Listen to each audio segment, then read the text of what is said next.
Assalamualaikum warahmatullahi wabarakatuh. Ila khadratin Nabil Mustafa Rasulillah sallallahu alaihi wasallam wa ikhwanihi minal anbiya al mursalin wal awliya wa syuhada wa syalikin wal malaikatul muqarrabin.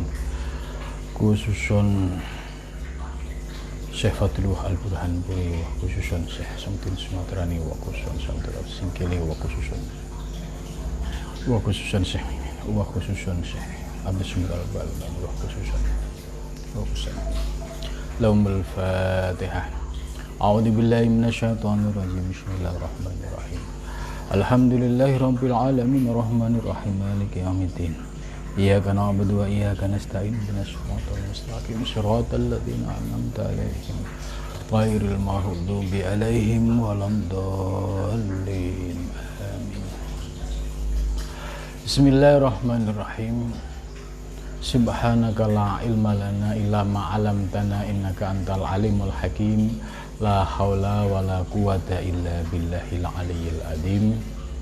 Rabbi shrah li sadri wa yassir li amri wa hlul 'uqdatam min lisani yafqahu qawli. Amin ya rabbal alamin.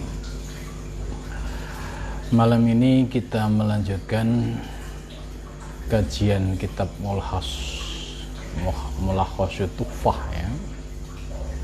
Kitab ini dinisbatkan kepada Syekh Abdus Somad Al-Palembani sebagai ringkasan dari kitab At-Tuhfah Al-Mursalah yang menjelaskan tentang martabat 7. Sebagaimana sudah dijelaskan sebelumnya bahwa ajaran martabat 7 itu bisa diterima oleh semua kalangan torekoh ya. Mulai dari Syekh Samtin As-Sumatrani, torekohnya Qadiriyah, kemudian pada era Syekh Abdul Rauf As-Singkili, torekohnya Sattariyah. Nah, dari Syekh Abdul Rauf As-Singkili ini berkembang di Nusantara. Martabat 7 berdampingan dengan ajaran Tarekat Sattariyah, baik yang di Padang Syekh Burhanuddin Ulakang, di Jawa Syekh Muhyi Pamijahan, kemudian ada Syekh Abdul Malik di Trengganu, ada juga Syekh Dawud Al-Fatani di Patani, Thailand. Bahkan Syekh Yusuf Al-Makassari juga menjelaskan soal ajaran martabat 7. Kemudian ditambah lagi ulama-ulama yang torekohnya lain ya, seperti Syekh Abdus Somad Al-Palembani. Beliau dikenal sebagai pembawa torekoh Samaniyah ya, dan Kholwatiyah ke Nusantara, dan juga Syekh Nafis Al-Banjari yang membawa torekoh ya, Naqsabandiyah, dan juga beliau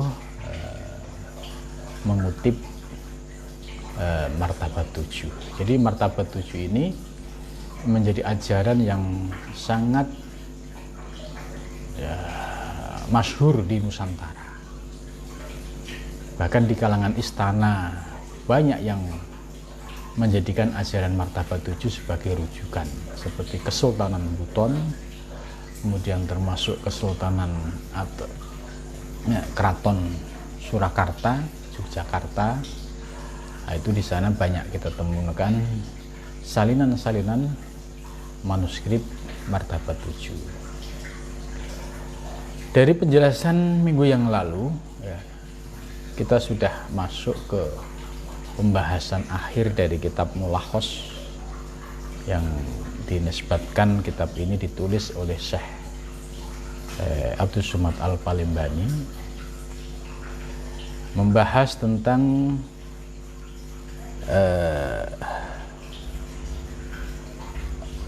wal qurbu kurbani.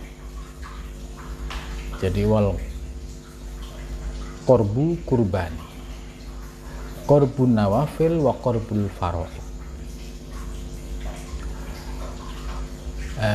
Dalam kitab ini ya, itu dari sisi uraiannya Syekh Abdul Somad ya, mengambil penjelasan secara singkat ya, yang diambil dari kitab Tufah.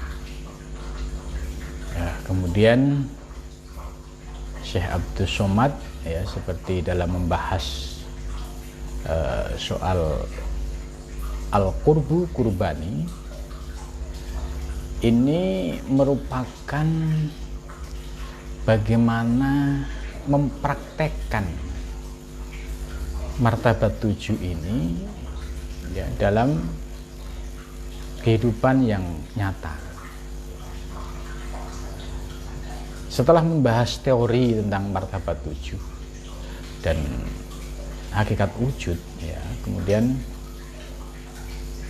dibahas berikutnya, yaitu soal bagaimana cara mengamalkan. Istilah yang digunakan oleh Syekh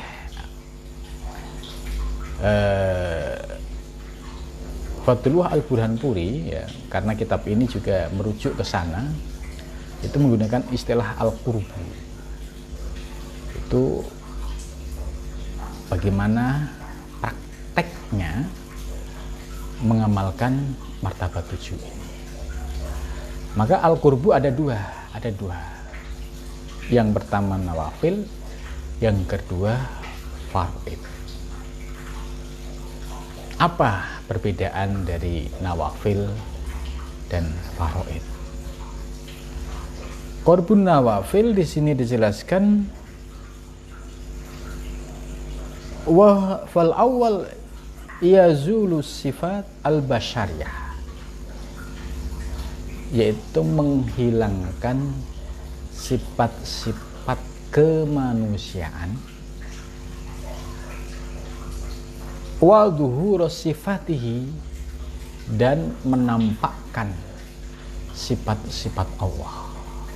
Jadi sifat-sifat kehambaan itu dihilangkan, kemudian dizahirkan, dimunculkan, yaitu sifat-sifat Allah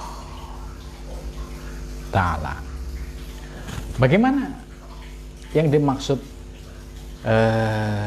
menghilangkan sifat kemanusiaan dan menampakkan sifat ketuhanan? Nah, di sini dijelaskan bi ai yuhya wa yumita biidnihi, yaitu dengan memahami tentang eksistensi diri kita sebagai makhluk Allah, sebagai hamba Allah yang hidup. Nah, dalam hidup ini kita telusuri ke dalam, ternyata yang menghidupkan kita adalah Allah. Ya. Jadi ketika wanufika fihi ruh ditiupkan pada janin, kemudian janin bisa menjadi aktif, bergerak, hidup, kemudian akhirnya menjadi diri kita, itu karena ada ruh.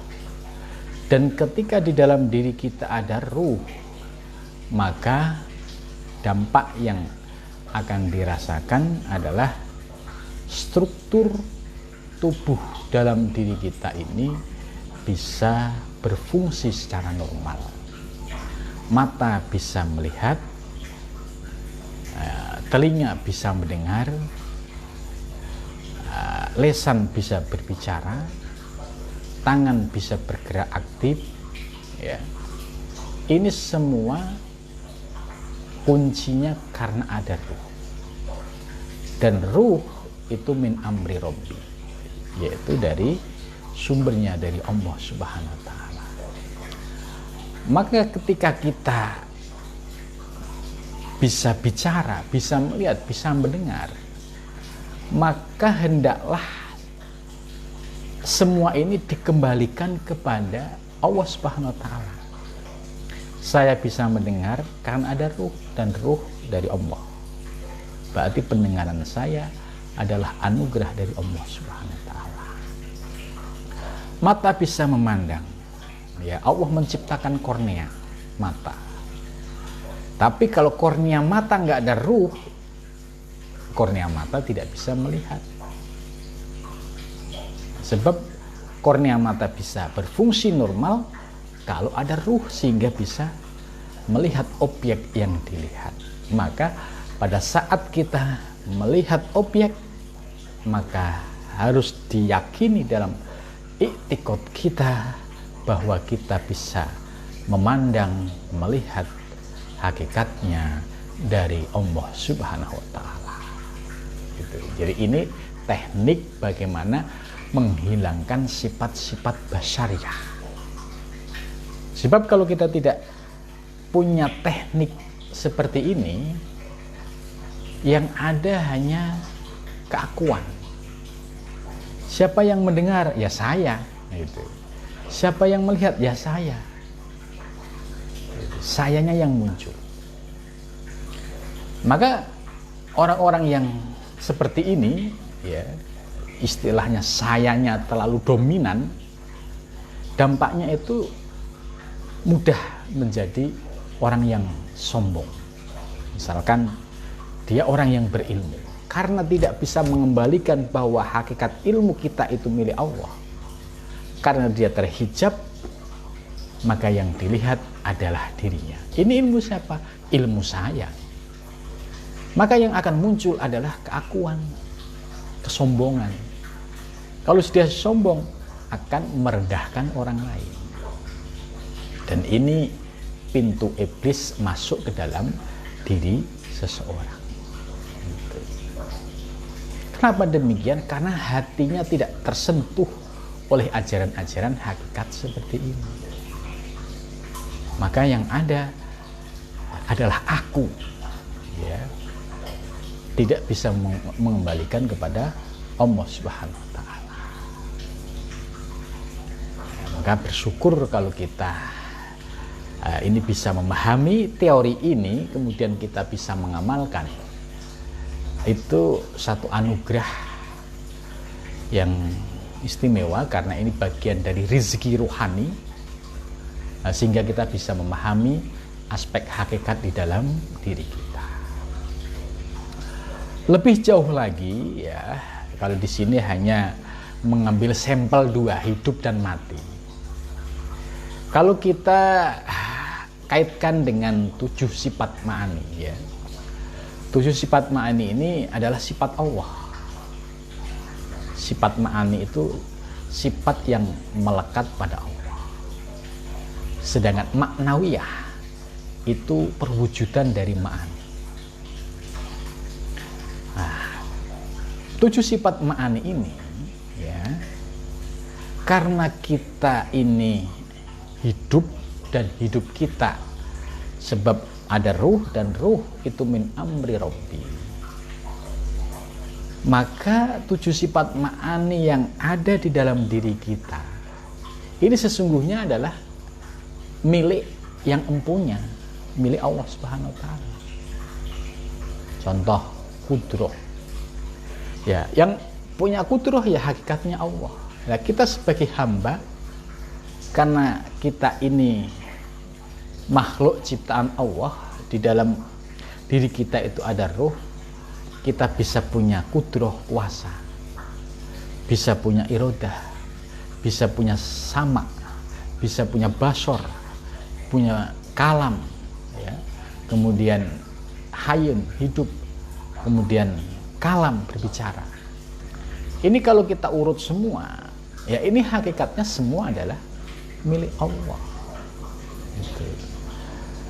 Maka kalau kita memahami 7 sifat ma'ani yang milik Allah, ya, itu nyata sekali dalam diri seorang hamba.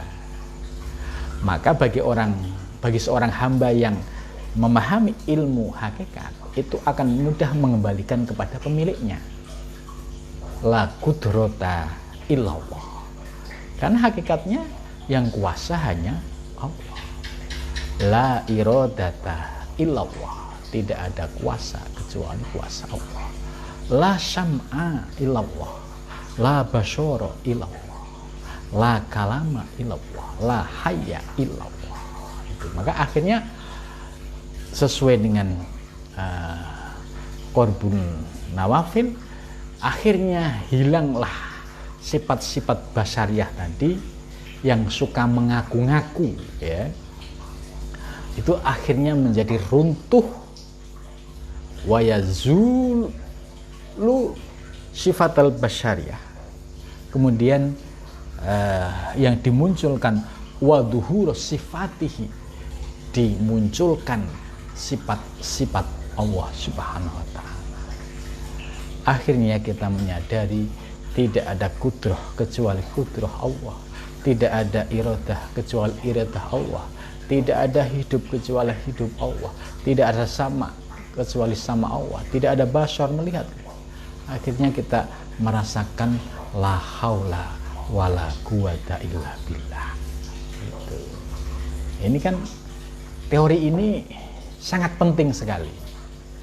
Ya, bagaimana meruntuhkan keakuan-keegoan di dalam diri kita yang suka ngaku-ngaku tadi, merasa hebat, merasa pintar, merasa kaya, merasa ahli ibadah, merasa akhirnya muncul keakuan, kesombongan.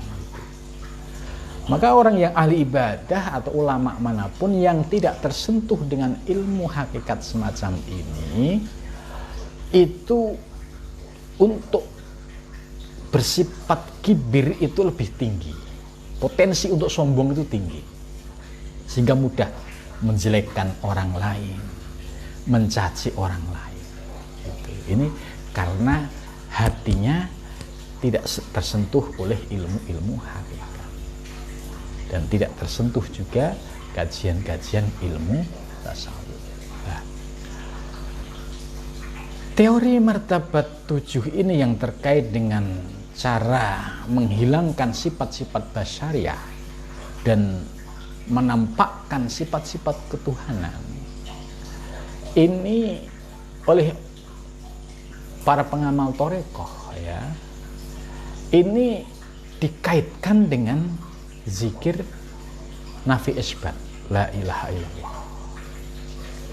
Jadi thariqah-thariqah yang mengamalkan zikir nafi isbat, ya, itu tidak sebatas zikir, ya, dengan memahami la ilaha illallah secara umum, secara awam tidak. Kalau secara umum, secara awam la ilaha illallah kan tidak ada Tuhan selain Allah. Ini secara umum dan ini kelasnya awam. Tapi kalau orang ahli thariqah, la ilaha illallah itu sudah digunakan untuk menggali, ya, dirinya sendiri.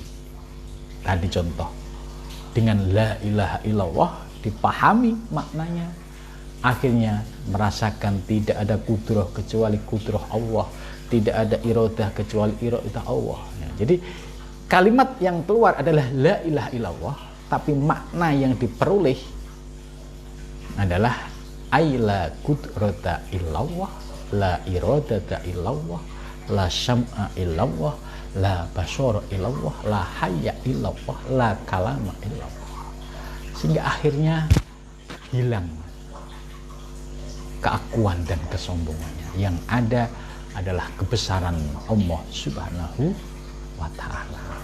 Jadi ini menurut saya cara praktis bagaimana menghilangkan keakuan-keakuan di dalam diri kita. Inilah yang disebut dengan Qorbun Nawafil.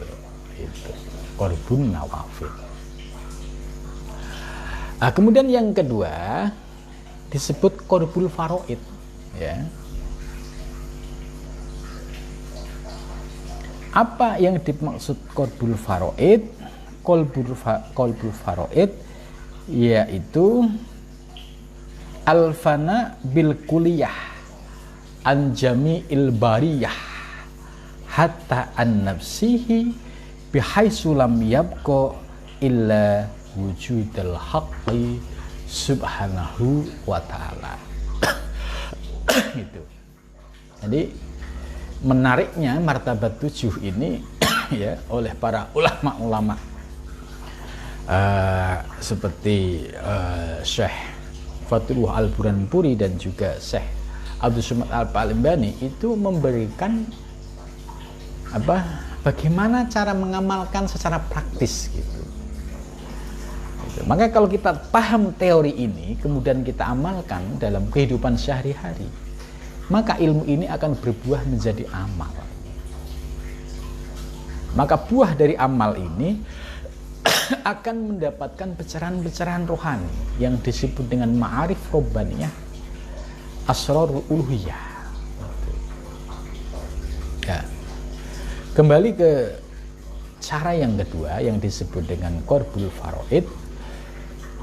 Qorbul faraid yaitu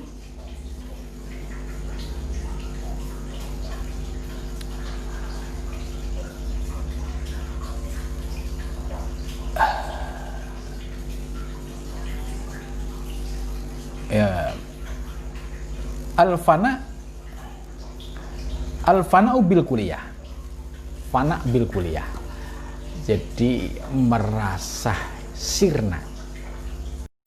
Sirnya secara totalitas. Sebab setelah memahami tadi teori yang awal tadi, ya, tidak ada kudroh kecuali Allah, tidak ada irodah kecuali Allah, tidak ada sama gitu. Akhirnya muncul kesadaran tidak ada sifat kecuali sifat Allah, tidak ada asma kecuali asma Allah, sampai akhirnya ya, muncul kesadaran fana bisifatillah.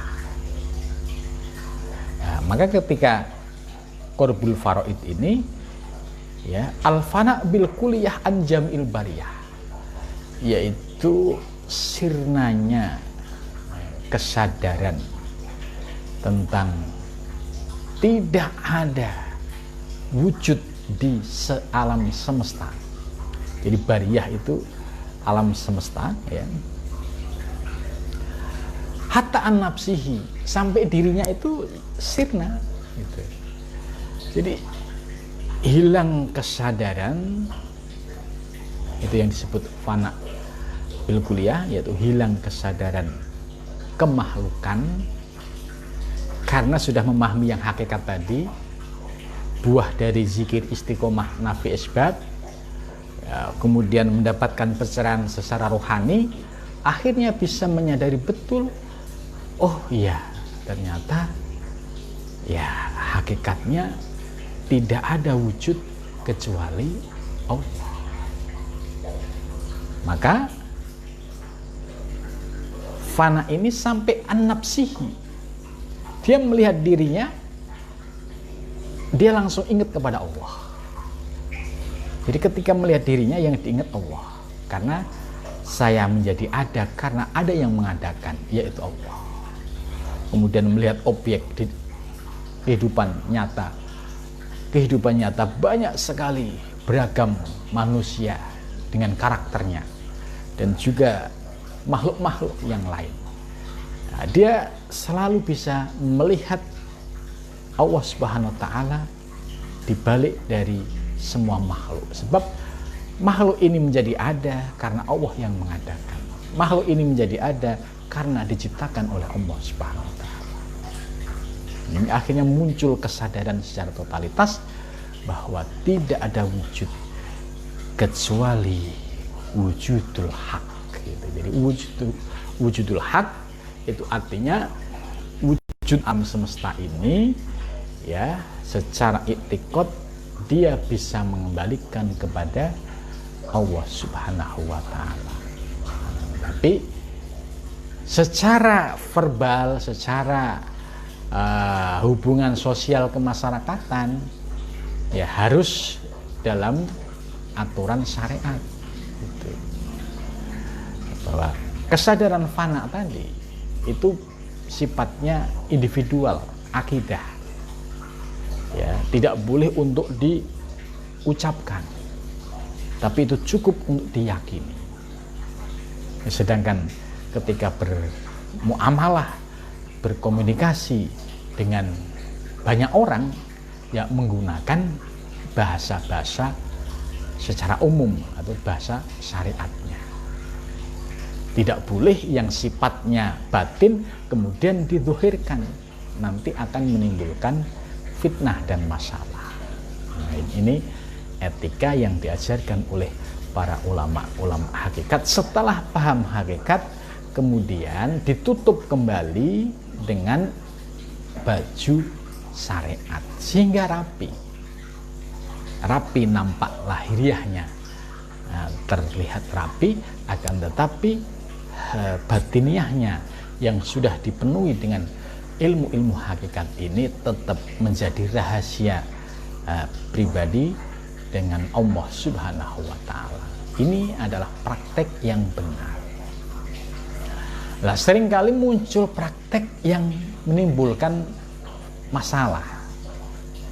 Ya, sering sudah saya jelaskan berkali-kali. Pada zaman setelah wafatnya Syekh Samsuddin As-Sumatrani, wafatnya Syekh Hamyah Fansuri, ya, itu terjadi para pengikut martabat 7 memahami ya, soal prinsip wujud itu tidak sesuai dengan acuan yang sudah dibuat oleh para ulama-ulama sebelumnya. Contohnya para ulama sebelumnya tetap menjaga tanzih kemahasucian Allah. Allah ya Allah yang maha qadim, makhluk ya makhluk. Itu tidak dicampur aduk.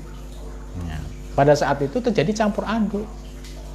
Ya, karena dia paham hakikat, tidak paham etikanya, dia sampai punya keyakinan Allah wal alam, alam huwa Allah. Ini yang disebut panteistik. Jadi Allah adalah alam, alam adalah Allah, padahal sebenarnya bukan itu maksudnya. Padahal ada etika menjaga tanzih Allah. Akan tetapi disalahpahami sehingga akhirnya menimbulkan masalah sampai keluarnya fatwa Syekh Nuruddin Ar-Ramiri. Nah, Syekh Nuruddin Ar-Ramiri tetap mendukung konsep wahdatul wujud atau ajaran wujudiyah, tapi dengan penafsiran yang muwahhid. Muwahhid itu penafsiran sebagai pandangan batin dalam melihat objek, tidak untuk diucapkan. Ya, ketika diucapkan yang menggunakan bahasa muamalah, bahasa syariah. Itu jangan sampai dicampur aduk antara yang hakikat dizahirkan kemudian akhirnya menimbulkan masalah. Nah, ini yang praktek yang tidak sesuai dengan ajaran para ulama-ulama hakikat sebelumnya. Ya, begitu juga di zaman sekarang ini, kalau ada orang memahami hakikat, terutama martabat 7, kemudian dia memiliki pemahaman yang tidak pas, ya perlu diluruskan. Contoh ketika dia belajar hakikat kemudian merasakan pencerahan rohani, tapi tidak memahami etika dan adab, sehingga kemana-mana ya ungkapan-ungkapan yang sifatnya batiniah terucap. Nah, ini akhirnya menimbulkan masalah. Kalau menimbulkan masalah, akhirnya muncullah fitnah dan macam dan lain sebagainya. Nah, ini yang oleh para ulama hakikat, mulai dari Ibnu Arabi, kemudian Imam Ghazali, sampai Abdul Karim Al-Jili, sampai Syekh Fathullah Al-Burhanpuri, Syekh Samsuddin As-Sumatrani, Syekh Abdul Rauf Singkiri, sampai Syekh Muhi Pamijahan, semua dalam prakteknya adalah menjaga tanzih Allah dan menolak pemahaman ittihad dan hulul. Ya, gitu.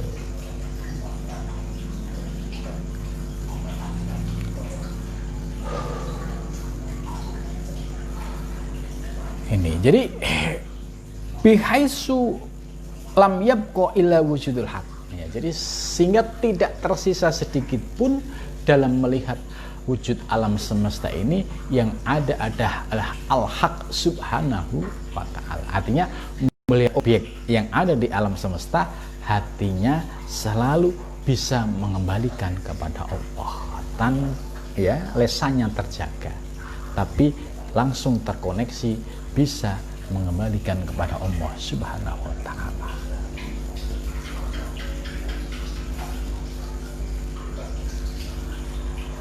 Wahwa al-fana fillah, inilah yang disebut kondisi fana billah. Nah, kondisi fana ini memang bertingkat-tingkat, ya.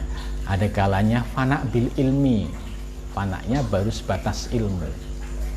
Ya, biasanya fana bil ilmi ini suka muncul letupan-letupan tadi, kalimat-kalimat satu hati itu. Nah, ini harus dikunci dengan syariat, sebab kalau tidak dikunci dengan syariat, ini akan menimbulkan masalah. Ya. Kemudian kedua, ya fana bil ilmi, fana bil ain. Dia sudah mulai merasakan tentang hakikat la maujuda illallah. Ya, kemudian yang ketiga, sampai fana bil haq. Ini sebagaimana yang dialami oleh al-Hallaj ketika dieksekusi oleh para ulama syariah, ya, pada saat al-Hallaj menyatakan ana al-haq. Ya, ana al-haq ini memang perspektif al-Hallaj dan perspektif ulama fikih, ulama syariat memang beda. Ya, kalau menurut ulama hakikat, ya, al-Hallaj menyatakan ana al-haq itu dalam keadaan fana. Fana itu ya hilang kesadaran kehambaan. Sehingga ana itu ana yang besar, yaitu Allah Subhanahu wa Ta'ala. Tapi karena ini terucap, maka terkena hukum syariat. Ulama syariat ya menghukumnya, ini seorang hamba kok ngaku Tuhan. Nah, akhirnya terkena hukum secara lahiriah, sampai akhirnya muncul putusan al-Hallaj harus dihukum mati.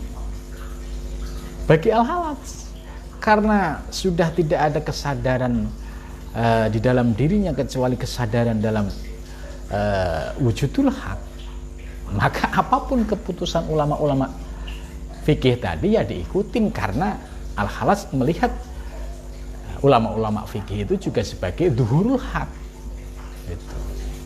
Maka al-Hallaj tidak ada penolakan sekalipun harus dihukum dengan cara yang sadis, misalnya dimutilasi. Nah, ini perbedaannya. Jadi al-Hallaj sampai dimutilasi, ya bisa menerima, enjoy tanpa menyalahkan siapapun, karena pandangannya fana billah itu sampai pada tahapan fana secara hakul yakin gitu. Sehingga sudah tidak ada keraguan lagi. Nah, kalau seorang salik pemula biasanya mabuknya itu mabuk bil ilmi, masih sifatnya ilmu, tapi mabuknya ya setengah-setengah. Ya, kalau yang sesuai dengan kehendak hawa nafsunya, yaitu pura-pura mabuk ya. Tapi kalau tidak sesuai dengan hawa nafsunya, ya dia muncul sifat aslinya gitu. Ini perbedaannya. Jadi ada fana yang mulai dari ilmu yakin sampai ainul yakin sampai hakul yakin. Nah, ini harus menyadari makom kita, jangan sampai gaya-gayaan mengikuti al-Hallaj ya. Al-Hallaj itu sudah di luar kesadaran dirinya. Maka Syekh Abdul Qadir Jailani ya, beliau ya membela al-Hallaj. Ya, andai al-Hallaj itu hidup pada zamanku, niscaya ya akan dilarang. Sebab al-Hallaj posisinya muskir, orang mampu. Orang mampu itu ya termasuk rufi al-qonam, tidak boleh dikenain hukum syar'i. Maka harusnya terbebas dari hukum syar'i tadi. Ini pembelaan dari Syekh Abdul Qadir Al-Jailani. Sebab orang yang kondisi fana itu tidak seterusnya ya, ini hanya temporer. Suatu saat muncul kesadaran. Jadi istilahnya dalam teorinya Imam Ghazali ada istilahnya ini sebagai samroh buah. Tentu buah ini bagi para pengamal, ya, para pengamal, para ahli torekoh yang wajar kalau dapat samrohnya. Tapi kalau hanya sebatas belajar teori keilmuan tanpa mau riyadhah mujahadah, ya ilmunya sebatas muter-muter di pikiran, tidak masuk menjadi zuk, menjadi rasa, apalagi sampai berbuah zauk, ya, sebagaimana yang dirasakan oleh para sufi yang lain. Gitu. Maka kalau kita sudah belajar ilmu semacam ini, ya harus kita praktekkan secara nyata melalui praktek dalam thariqah yang kita ikuti. Gitu.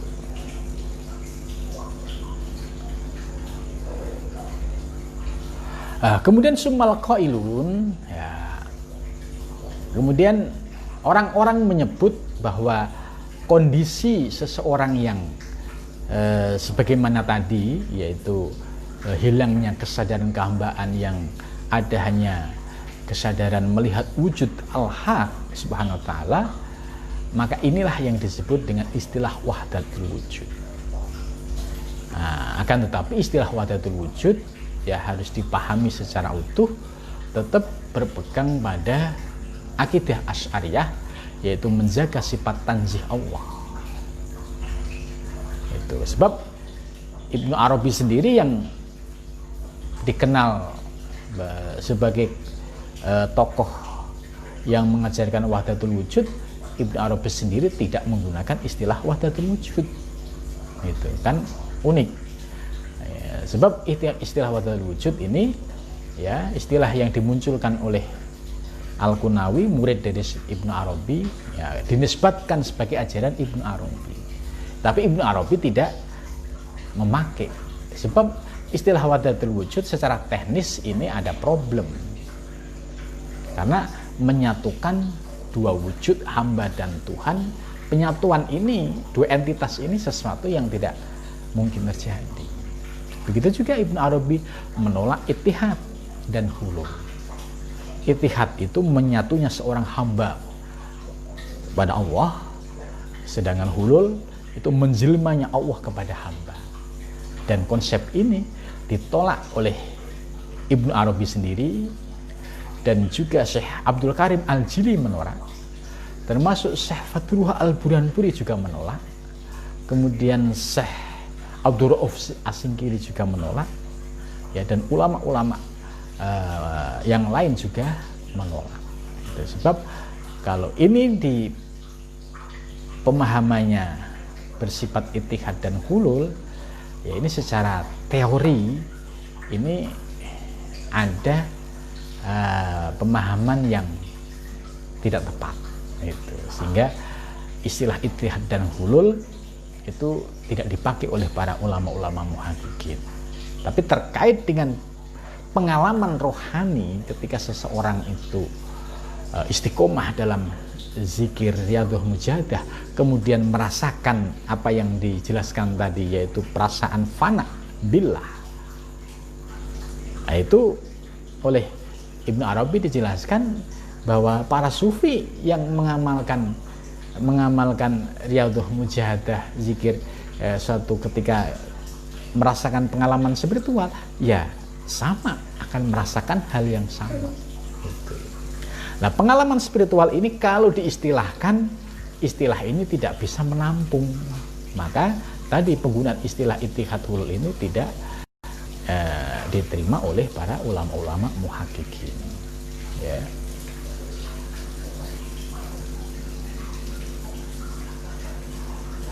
Kemudian selanjutnya ini soal orang-orang yang memahami tentang wahdatul wujud, ya. Jadi sekali lagi wahdatul wujud yang dimaksud di sini adalah wahdatul wujud yang tetap menjaga sifat tanzih Allah, ya. dan diamalkan dengan syuhud itu. Terkait dengan orang-orang yang merasakan pengalaman ini ada beberapa tipe, ya. Ada orang yang la yushahiduhu fihim.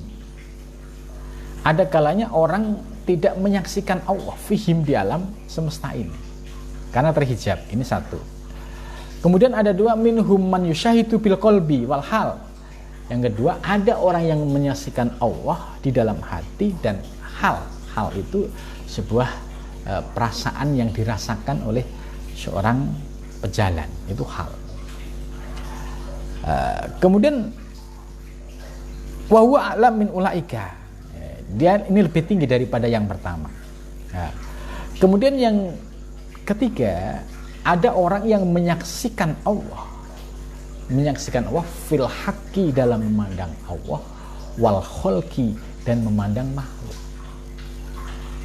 Nah, ini yang ketiga, ini yang istimewa. Artinya yushahiduhu fil haqqi wal khalqi, menyaksikan Allah dalam melihat al-haq dan juga menyaksikan Allah pada saat melihat makhluk.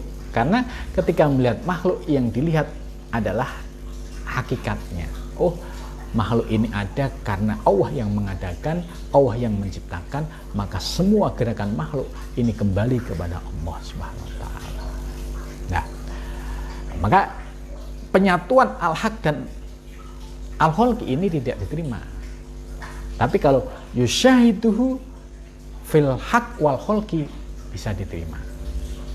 Nah, sebab Ibnu Arabi di dalam Al-Futuhat Al-Makkiyah di Muqaddimah, beliau menolak la yahsulu, ya, tidak sah, la yasihu, tidak sah ayastami'a, mengumpulkan antara al-haq dan al-khalqi, makhluk dan Tuhan jadi satu, itu tidak boleh gitu. Tapi kalau dia melihat wujudul haq, terkoneksi ingat Allah, melihat makhluk terkoneksi ingat Allah, lah ini yang diperkenankan. Jadi beda, ya.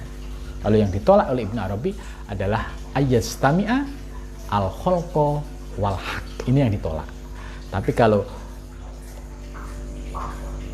yushahiduhu fil haqqi wal khalqi, ini boleh, karena dia memandang apa yang dipandang, hatinya selalu terkoneksi memandang Allah Subhanahu wa taala. Bihaitsu la yamna'u haduma akhor. Sehingga keduanya itu bisa proporsional dan sinergis. Nah, tidak seperti orang yang sedang mabuk, tapi dia bisa menempatkan secara proporsional. Tidak kondisi mencampur aduk. Kalau mencampur aduk, ini yang rusak. Nah, wahumul a'laun, inilah kedudukan yang paling tinggi, yaitu para arifin billah, ya, yang mereka sudah posisi sebagai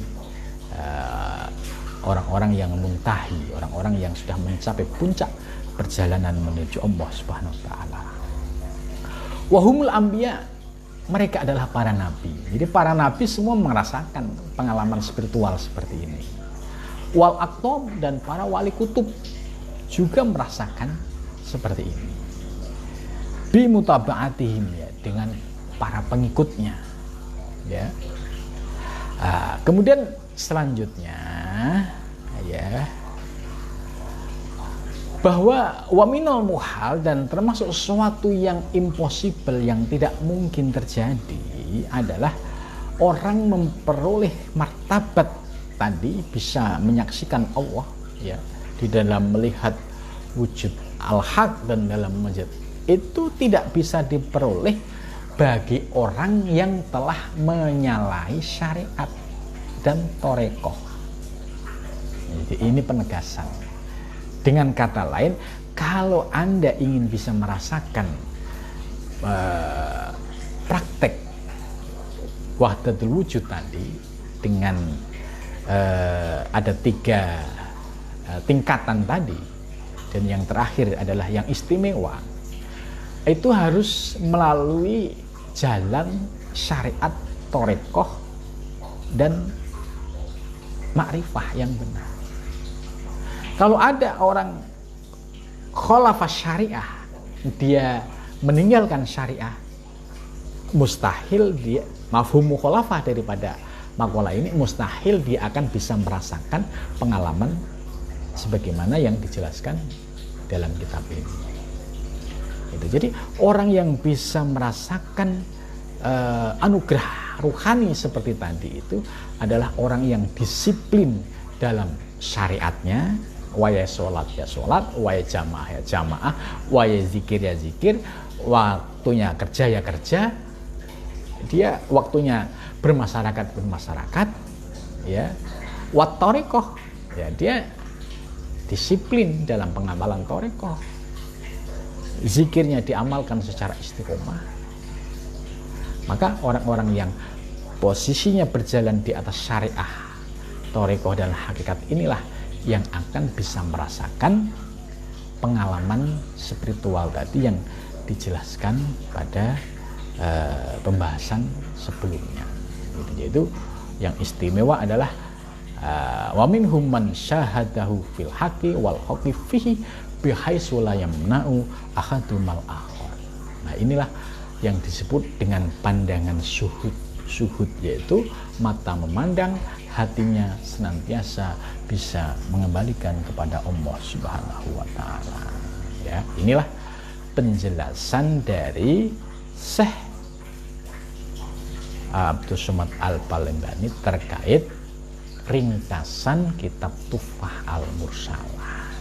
Maka sekali lagi bagi orang yang ahli torekoh tentu ya memahami martabat 7 ini akan tahu peta perjalanan menuju Allah itu tahu. Oh, tahapannya jelas.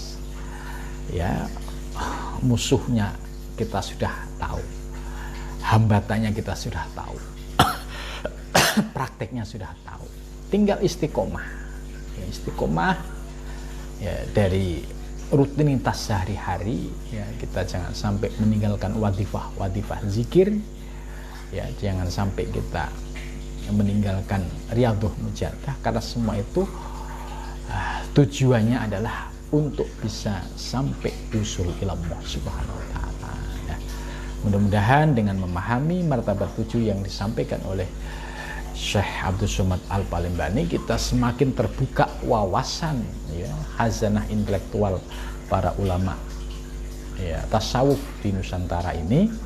Sehingga kita ngerti, ajaran Syekh Abdus Somad begini, ajaran Syekh Abdul Rauf begini, ajaran Syekh Samsuddin Sumatrani begini, ajaran Syekh Muhyi begini. Akhirnya kita ngerti peta keilmuan. Nah, selanjutnya kita tinggal berjalan mengamalkan atau menginternalisasi ke dalam diri, kemudian setapak demi setapak kita amalkan. Insya Allah kita akan diberikan kekuatan oleh Allah ya, hingga diberikan anugerah untuk usul ilallah. Amin ya rabbal alamin. Ya, sampai sini dulu. Mudah-mudahan kita bisa istiqomah. Wa wal muwaffiq.